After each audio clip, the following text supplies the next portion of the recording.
Ladies and gentlemen, welcome back to another episode of Unbettable. I'm Mondo here today with Holmes, and on today's episode, it's going to be a quick one. We're talking NCAA tournament. We got studs and duds, and we'll recap Bet Madness because that was absolute madness the way it all went down. Holmes, you and I see each other a lot. We've been playing a lot of games together, but how was your weekend? Let's start there. Come on, bro. The Florida Gators won the national championship. Oh, all I yeah, have, that's right. They did, didn't they? come on, dude. It's just this happening. This is never something I think we expected, at least not this young into our lifetime. All throughout college, man, we dealt with Mike White. We dealt with mediocre Gators basketball. It was very rough. And in year three of the new regime under Todd Golden, the boys pull it out. It was amazing. We saw the entire game front to back. We were sweating it out like crazy. But, dude, we delivered. We delivered the national championship. It's amazing. Ecstasy. I can't describe it, bro. It's indescribable. Yeah, I mean, Holmes and I we rode up to a watch party together, and we had a blast. And then I mean, it was the same pattern every game in the tournament. It was we look horrible the first half. We turned the ball over. We're letting up points in the paint, and then you go to halftime. You wait for the Todd father to make his adjustments, and then from there you win the game. It's that Yeah. simple. It's a recipe for success, and we followed it to a T. A key word there, adjustments, bro. Todd Golden, we've talked about this. His ability to diagnose what's going on in that first half and know exactly what needs to be done in that second half to correct it, to adjust, to move in just a slightly different direction that makes a world of a difference. I was reading somewhere on Twitter that one of the biggest adjustments he did make going into the second half was making Denzel Aberdeen the primary ball handler instead of Walter Clayton. Mm-hmm. We saw the first half. Walter didn't have any points, man. He couldn't get a clean look. Houston was locking him down. You got to give credit to the Houston defense. They were all over us the first half and making great, great defensive plays. But man, let's let Aberdeen run the offense, give it a little bit of a different look in the second. That just created more space. Walter was finally able to get a couple shots off. Hauk was getting involved on the offensive end. Like more things were just starting to open up for the offense, and that's just again a credit to Golden, man. His ability at this young age, I think he's in his 30s, to be able to diagnose this stuff all the Mm-hmm. way throughout the tournament because it wasn't just this game. You said it. He's done it all tournament long, bro. Like it's impressive. It's impressive to watch. It really is.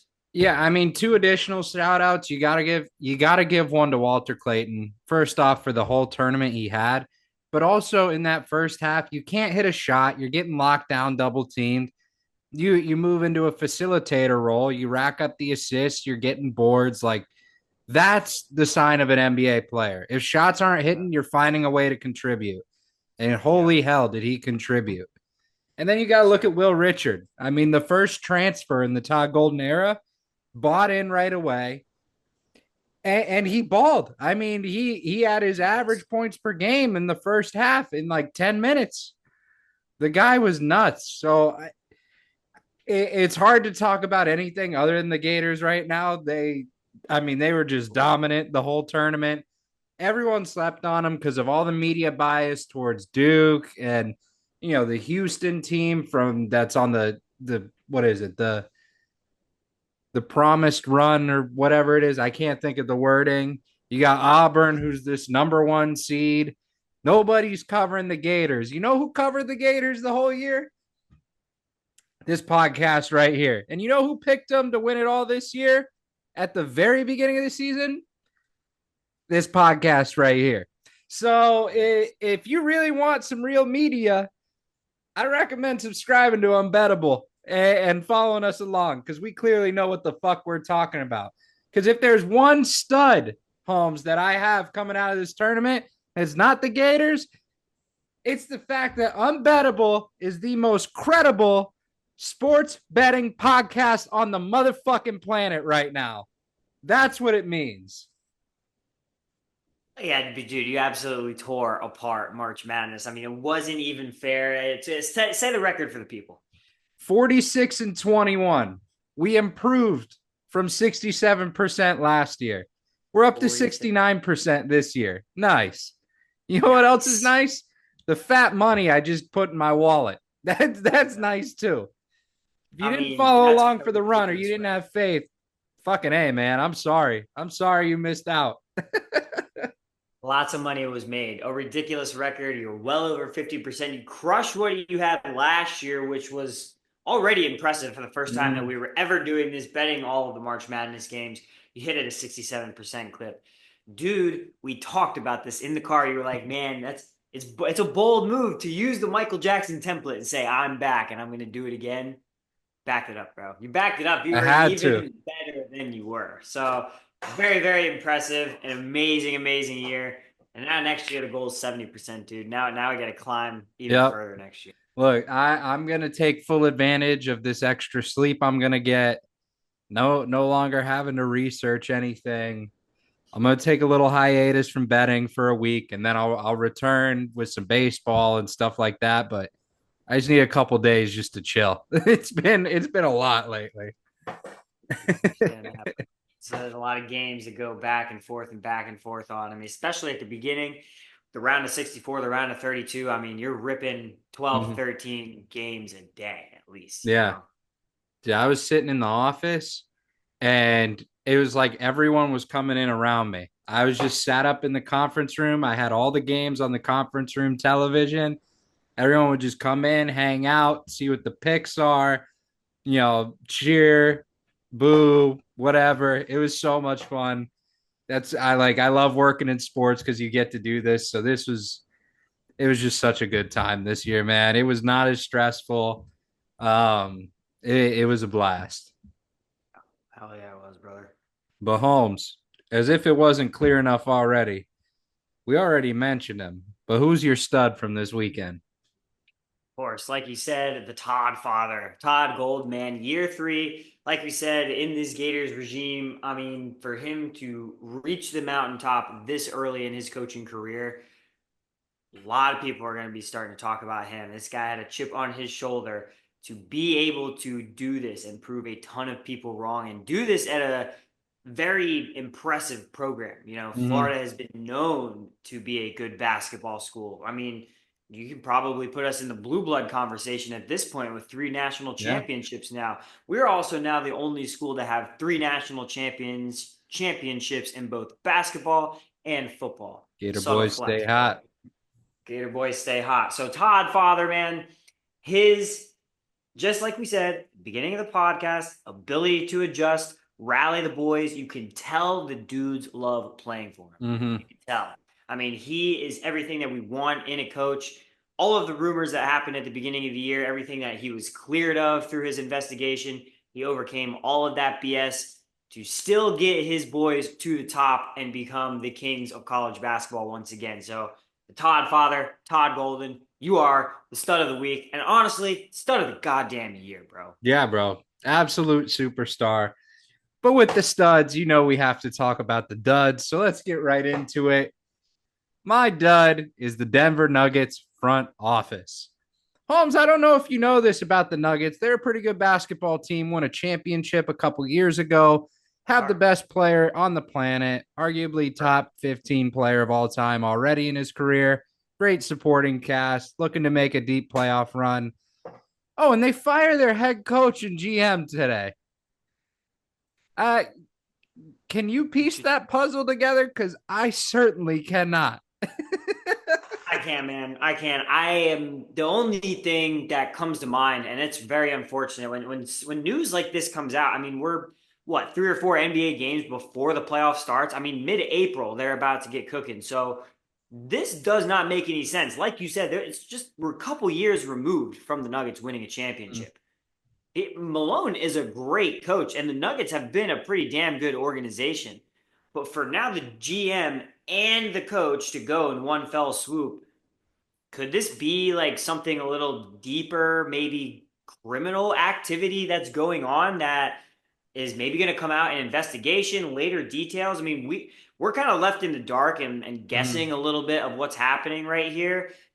Maybe it could be something that both of these guys were not having the greatest relationship with Nikola Jokic, but I kind of find that hard to believe given Jokic's personality and his just kind of like happy go lucky, I'm here to play basketball and then go home and vibe. Like, I don't really see that many people would have an issue with him. So I don't really know what to think about this. This is such a crazy move, especially right before the playoffs.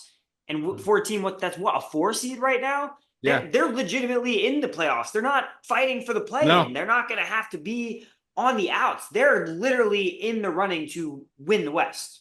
Yeah. No, when I was looking at it earlier, it came down to a couple things in my eyes. One, I feel like, as good as Jokic is, that laid back demeanor rubs off on some of the teammates. And, that maybe they're not doing film as much, or maybe they're not trying as hard in practice. And there could be a rift there.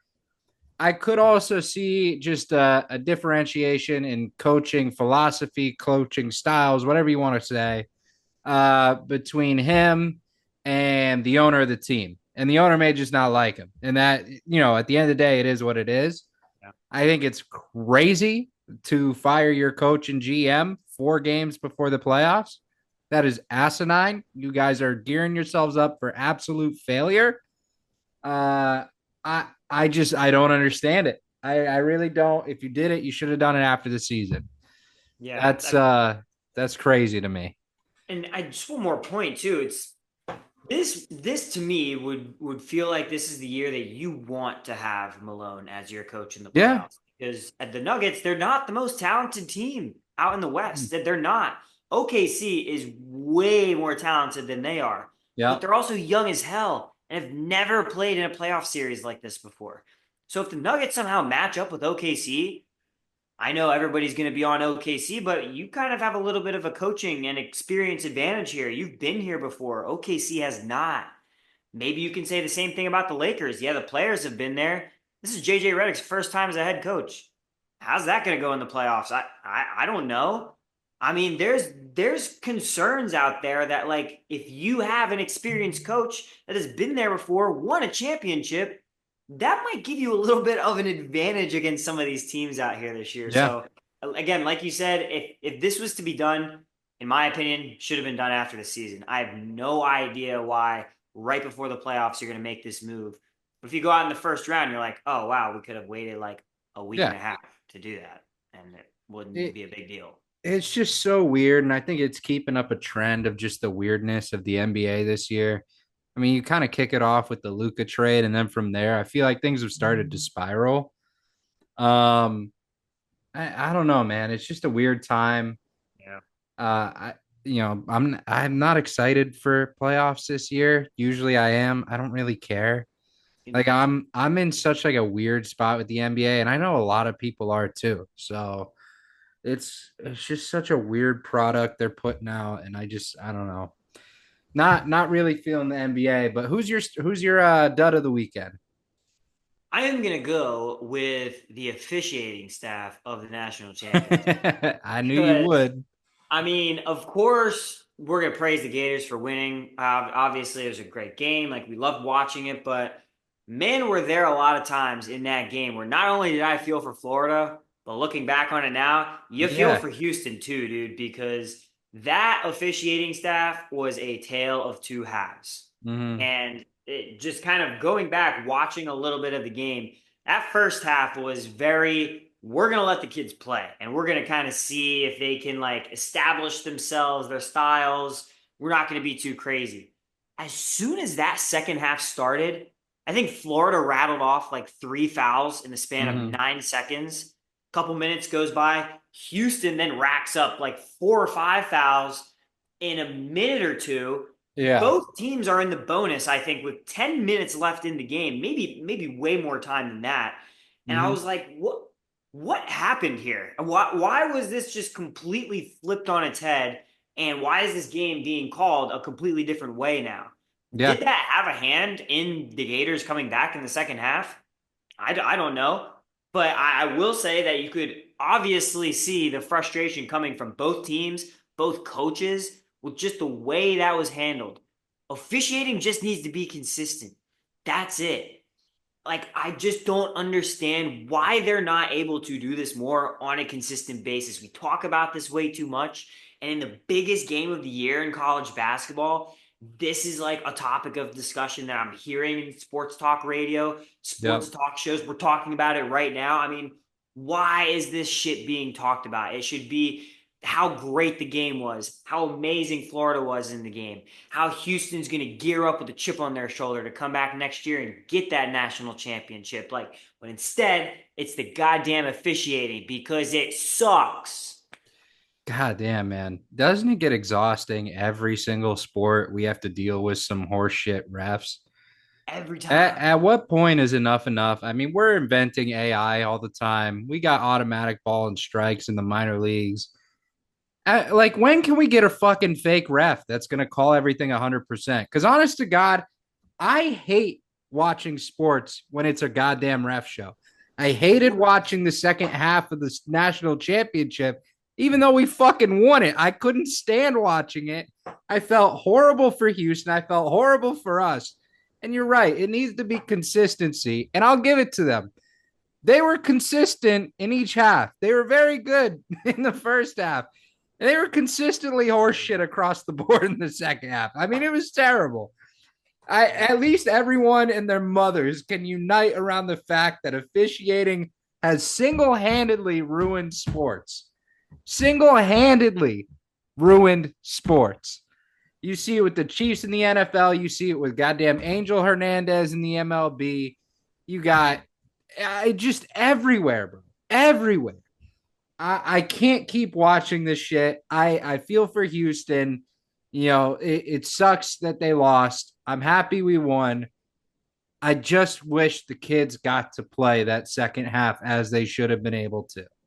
I really do. I think it kills everyone's momentum. It kills your viewing ability as a fan. Like, you don't want to watch it. You're at the free throw line the whole game.